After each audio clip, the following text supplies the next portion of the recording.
आदरणीय अनिल जैन जी आपके विधायक हैं। सुमित भाई बहुत तारीफ कर रहे थे, मुझे 3 बार बताया और माइक पर भी बताया कि आदरणीय विधायक जी हेमंत भाई तुमको जानते हैं, हेमंत भाई आदरणीय विधायक जी तुमको जानते हैं। चौथी बार जब इन्होंने बताया सर तो मैं इतना दहशत में बैठा था। हम लोग नहीं सर सही बता रहा हूं भैया, हम लोग कानपुर के लोग हैं, भावुक लोग हैं। मध्य प्रदेश के लोगों को केवल ये पता चल जाए कि कानपुर का आदमी कार से आ रहा है, फिर वो उत्तर प्रदेश के नेता से संपर्क करते हैं, घर जाते जाते हमारी कार कब पलट जाए कोई भरोसा भाई साहब नहीं है। अभी उज्जैन में हो चुका है, तो मैं विधायक जी से बहुत बिल्कुल प्रणाम करते हैं। एक बार तालियां बजा दीजिए जोरदार तो मैं शुरू हो जाऊं। हाँ, ये खाना पानी ये सब आप चलाते रहिए। अभी बता रहे थे कि वो साइकिल पंचर हो जाएगी, साइकिल कभी पंचर नहीं होगी। मैं दावे के साथ कह सकता हूं, टिप्पणी में अगर मजा आ जाए तो हाथ उठा के ताली बजाना। सारे लोग कह रहे हैं कि साइकिल पंचर हो जाएगी, साइकिल पंचर हो जाएगी। भाई साहब साइकिल कभी नहीं पंचर हो सकती है, क्योंकि जिस पार्टी में इतने पंचर वाले हों,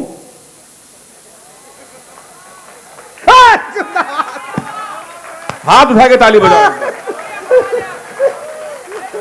अद्भुत टिप्पणी है भाई, कभी नहीं हो सकती। कितनी करोगे आप, करोगे बना देगा अगला आदमी आके। सर मैं कानपुर का रहने वाला हूं, बड़े विचित्र लोग हमारे कानपुर में रहते हैं। आप दुनिया में कहीं भी चले जाइए, हमारे कानपुर आएंगे तो लगेगा इतने विचित्र लोग कानपुर में ही रहते हैं। कभी आप बनारस जाइए, विधायक जी की तारीफ तो 1 घंटे से मैं सुन रहा था। विधायक और ताली बजा के आप ये बताओ कि आप विधायक जी को मंत्री बनाओगे, ताली बजा के आप बताओ। हाँ भाई आपको भी तो वो देना है। 1 घंटे से सवित भाई तारीफ कर रहे थे कि हिंदुस्तान के सबसे अच्छे विधायक अनिल जैन जी हैं। निश्चित रूप से हैं, पर सर ऐसा नहीं है कि हमारे उत्तर प्रदेश के विधायक खराब हैं। हमारे उत्तर प्रदेश के भी विधायक अच्छे हैं।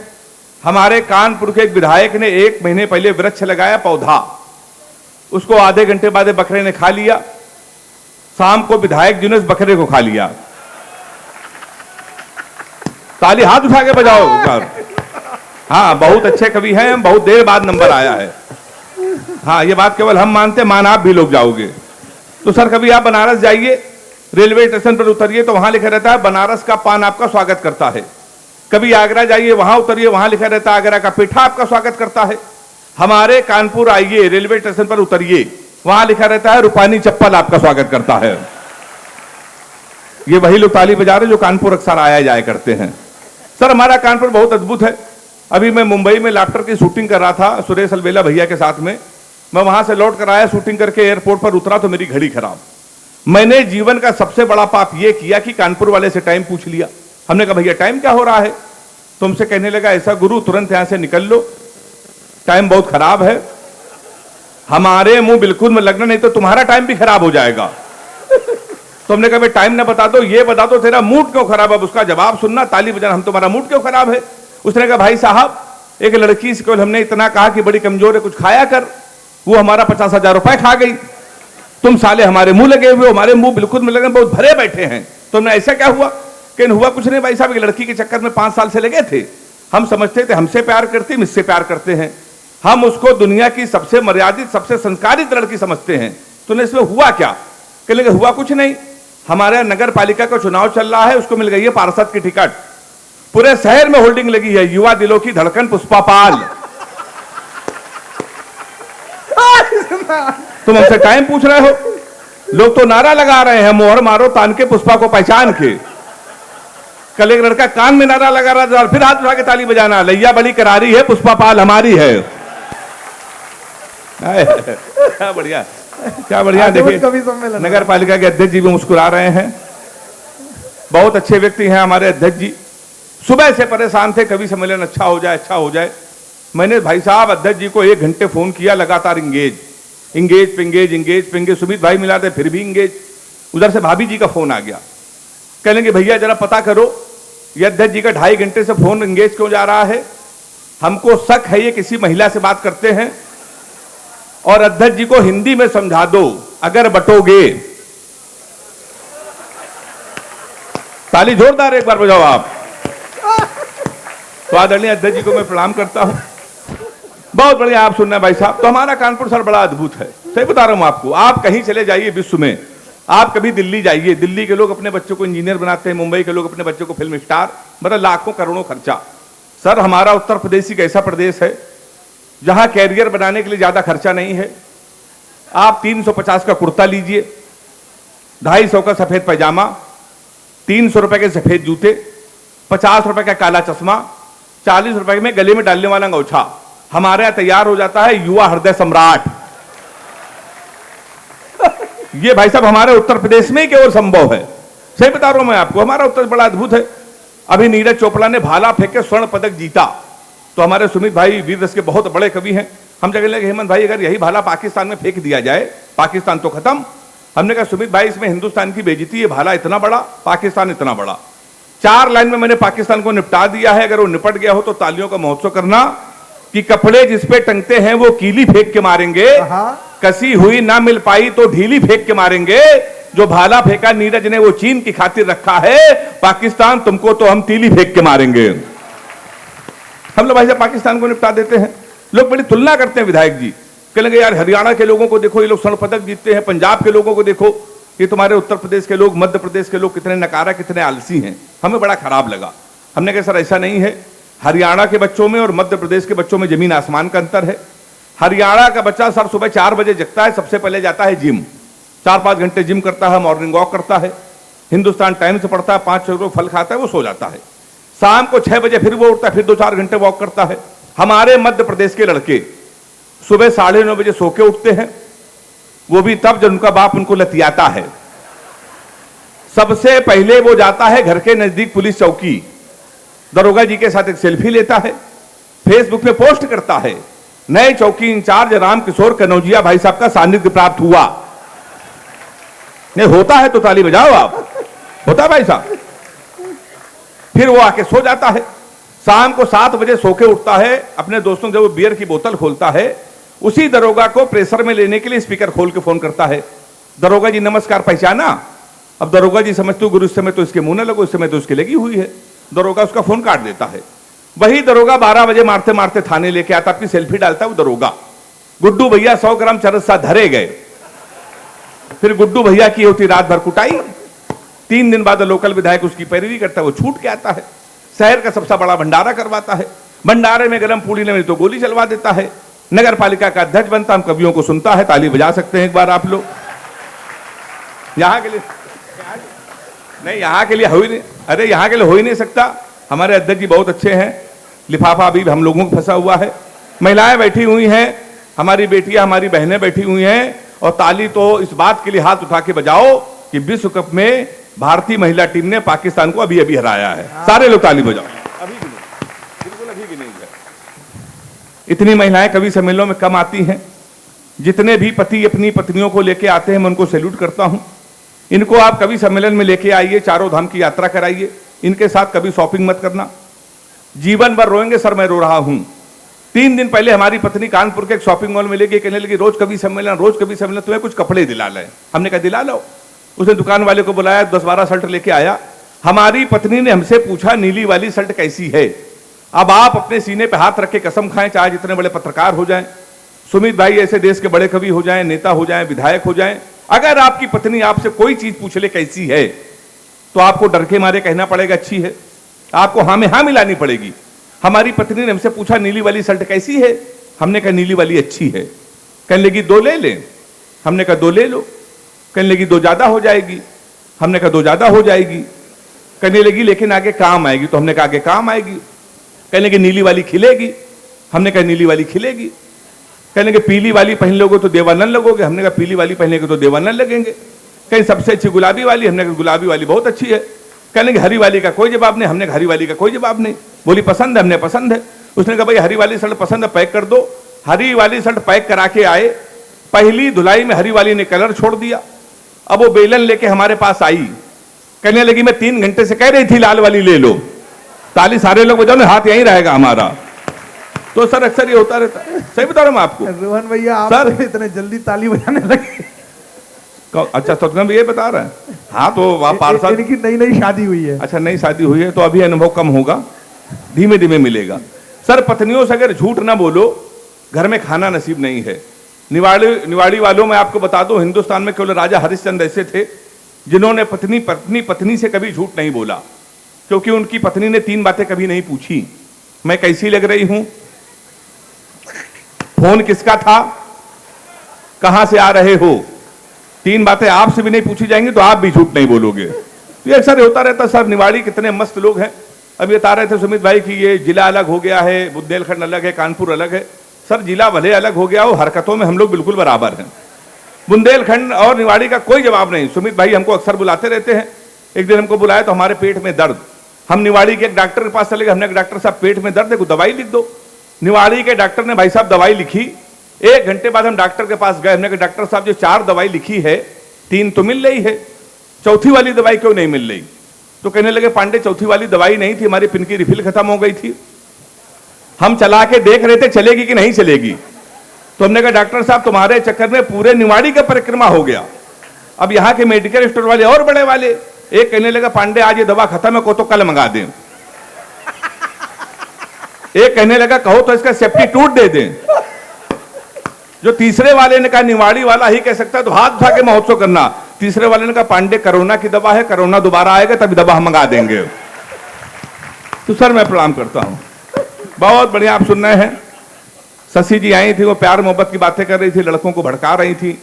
लड़के ऐसे होते हैं, ऐसे होते हैं, वैसे होते हैं, कैमरा इधर करो, मेरी तस्वीर मत खींचो। अब मध्य प्रदेश वाले कहां कहां कैमरा लगा देते हैं। ताली बजाओ एक बार जोरदार। कोई भाई साहब इनका भरोसा नहीं है। तो मैं प्यार मोहब्बत से बहुत दूर रहता हूं सर। मैं प्यार की कोई बात नहीं करूंगा और एक भी प्रेमिका मेरी नहीं है। ऐसा नहीं कि प्रेमिकाएं नहीं थी, 15 प्रेमिकाएं थी। जब योगी जी की सरकार उत्तर प्रदेश में नहीं थी तब, जिस दिन योगी जी मुख्यमंत्री बने, विधायक जी हमने सबसे राखी बंधवा लिया। क्योंकि उत्तर प्रदेश में सबसे ज्यादा कुटाई किसी की हुई तो प्यार करने वालों की हुई। मैं भाई साहब बहुत दूर रहता हूं। आप किसी लड़की को गौर से देख लो तो कहेंगी देखो कैसे कुत्ते की तरह देख रहा है, ना देखो तो कहेंगी कुत्ता देख भी नहीं रहा है। होता ना भाई साहब। आप सर किसी लड़की को से कोई भी क्वेश्चन पूछ लो, ये इतना उटपटांग जवाब देती हैं। हमने एक लड़की से पूछा, हमने कहा तुम्हारा फेवरेट कलर क्या है? हमसे कहने लगी स्टूपिड कहीं के, कोई मैच्योर क्वेश्चन नहीं पूछ सकते। तो हमने पूछा, हमने कहा 0.8 मिलीलीटर सल्फ्यूरिक एसिड को न्यूट्राइज करने के लिए कितने मोल बाइकार्बोनेट की जरूरत पड़ेगी? तब उसने बता रहा हमारा फेवरेट कलर पिंक है। तो मैं वैसा बहुत दूर रहता हूं। हमारे विराम भैया बड़े भाई हैं, कहने लगे यार हेमंत नाम में कुछ नहीं रखा, नाम में कुछ नहीं रखा। सर बिल्कुल सही कह रहे हैं, नाम में कुछ नहीं रखा है। मुस्कान नाम था उसका, हमारा नुकसान करके चली गई। फिर हम रोशनी नाम की लड़की में शिफ्ट हुए। 2.5 साल उसने भी हमको अंधेरे में रखा। लोग सही कहते हैं नाम में कुछ नहीं रखा है। लड़कियों को देखिए, ये अपने बॉयफ्रेंड का नाम मोबाइल में सेव करती है, my honey baby, my sweetheart, my जानू, माई डार्लिंग। इन निवाड़ी के लड़कों को देखिए, ये लड़कियों का नाम मोबाइल में सेव करते हैं, पप्पू हलवाई, राशिद प्लम्बर, मुन्ना हवलदार। ताली बजाइए हाथ उठा के जोरदार। क्या बढ़िया आप सुन रहे हैं। और सर हमारी हालत तो ये हो गई है कि एक एक प्रेमिका को बांट कर ले गए। तालियों का फिर हंगामा करना। एक एक प्रेमिका को बांट कर ले गए, जो नहीं माना उसे डांट कर ले गए। जिस पेड़ पे बांधा था मोहब्बत का धागा, नगर निगम वाले उसे भी काट कर ले गए। ये अक्सर होता सर। हम लोग कानपुर के सर बहुत सीधे साधे लोग हैं। अभी मैं दुबई गया 2 साल पहले, अंदाजे बयां कवि सम्मेलन होता है, तो मैं दुबई गया तो हमारी वाली ने फोन किया, कहने लगी हमने सुना है दुबई में हो। तो हमने कहा सही सुना है। कहने लगी हमारे लिए एक सोने की चैन ले आना। तो हमने कहा क्यों? कहने लगी एक तो दुबई में सोना सस्ता है, जीवन भर में तुमको याद करती रहूंगी। तो हमने कहा पगली हम चैन नहीं लाएंगे फिर भी याद करती रहोगी। उसने पूछा कैसे? हमने कहा जीवन भर सोचोगी हरामखोर से पहली बार कुछ लाने को कहा था, वहां से भी खाली हाथ चला आया है। तो साहब कोई गंभीरता से नहीं लेता। और निवाड़ी वालों एक सबक ले लो, मैंने ले लिया है। अपनी प्रेमिका को कभी भी रुलाना नहीं चाहिए, क्योंकि 7-8 हरामखोर उसका आंसू पूछने के लिए हमेशा तैयार रहते हैं। सही बता रहा भाई साहब। ये लड़कियां सर बड़ी इमोशनल होती हैं, कभी कभी बड़ी लाड़ में आ जाती हैं। एक बार हमारी वाली लाड़ में आ गई। उसने हमको 2:30 बजे फोन किया, सो रहे हो तो सपने भेजो, जाग रहे हो तो यादें भेजो, मुस्कुरा रहे हो तो हंसी भेजो। हमने कहा हम लोटा लेके खेत में बैठे हैं, क्या भेज दें। एक दिन फिर उसने हमको फोन किया, हम तुम एक कमरे में बंद हो और चाबी खो जाए। हमने क्या क्या दिमाग से हिल गई, अगर धोखे से चाबी कहीं तेरे बाप को मिल गई तो प्यार क्या होता है बताएंगे, रात भर तमंचे पीट इसको कराएंगे। क्या बढ़िया आप सुने, एक बार दोनों हाथ उठा के ताली बजाइए जोरदार। हमारे साथ अक्सर होता रहता है सर। हमारे सुमित भाई जो आपके ओरछा से निकलकर पूरे हिंदुस्तान के दिलों में बसते हैं, राम कथा मर्मज्ञ हैं, जिन्होंने अपनी पहचान पूरे विश्व में बनाई है। और मैं आभारी हूं कि आपने इतने जानदार श्रोताओं के मुझे बीच बुलाया। हम लोग सर हास्य कवि, हम लोगों को लोग गंभीरता से नहीं लेते, लोग आधा पागल समझते हैं। हमारी आई हुई शादियां इसलिए कैंसिल हो जाती क्योंकि हम लोग हास्य कवि, हमारी तमाम बार शादियां आई, पता चला लड़का हास्य कवि, रिश्ते वहीं से लौट गए। एक दिन हमारी शादी होगी सर, मैं कानपुर में रहता हूं, 100 किलोमीटर आगे लखनऊ। पिताजी ने कहा सुबह तैयार हो जाना, 11 बजे होने वाले पत्नी को देखने चलना है। हम 11 बजे सूट बन के तैयार, होने वाली पत्नी को देखने जाना था। 11:15 बजे पिताजी का फोन आया, कहलेंगे बेटा हम नहीं जाएंगे, ऑफिस में काम आ गया, अकेले जाओ, लड़की देखो, शादी फाइनल। एक बात याद रखना कि ब्राह्मण घर में पैदा हुए हो बेटा, ये घर की परंपरा है, पहली बार जब किसी के घर जाते हैं खाली हाथ नहीं जाते हैं, कुछ लेके जाए, कुछ लेके चले जाना। अब हम कानपुर के, हम कट्टा लेके चले गए। फिर 2.5 साल बाद जमानत हुई हमारी, तो जमानत के बाद भी रिश्ते आए। पर एक दिन हमारी सर शादी तय हो गई। ये हमारे सुमित भाई, इब्राहिम भैया, हमारे सारे लोग आए थे, हमारे आदित्य भाई, हमारे लाफ्टर वाले बड़े भाई, सारे लोग आए थे। भारत और पाकिस्तान का सेमीफाइनल मैच, हमारी शादी। हमारे कुछ कानपुर के दोस्त हमारी बारात में डांस कर रहे थे, कान में मोबाइल लगा के भारत पाकिस्तान सेमीफाइनल मैच की कमेंट्री भी सुन रहे थे। दोनों काम एक साथ कर, बारात में डांस कर रहे, कान में मोबाइल लगा कमेंट्री सुन रहे। हम दूल्हे के सजे थे, घोड़ी के ऊपर बैठे थे। जैसे बारात घर पहुंचने वाले थे, एक लड़का घूम के हमारी तरफ चिल्लाया, बोला छक्का। हम डर गए साहब, हमने कहा कहा छक्का? कहने लगा विराट कोहली ने मारा है। तो हमने कहा कोहली ने मारा तो हमारी तरफ क्यों देख रहे हो? शादी के पहले दिन छक्का कह रहे हो देख के हमको। हमने कहा कि मारे तो हमारी तरफ ना देखना। पता चला 2 मिनट इंडिया में जीत गई। किसी ने खुशी के मारे घोड़ी के नीचे सुतली बम रख दिया। अब वो बम फटा तो घोड़ी भागने लगी, हम भी भागने लगे। हमने चलती घोड़ी से पिताजी को फोन मिलाया, हमसे बोले कहां हो बेटा? हमने कहा पिताजी भाग रहे हैं। बोले किसके साथ?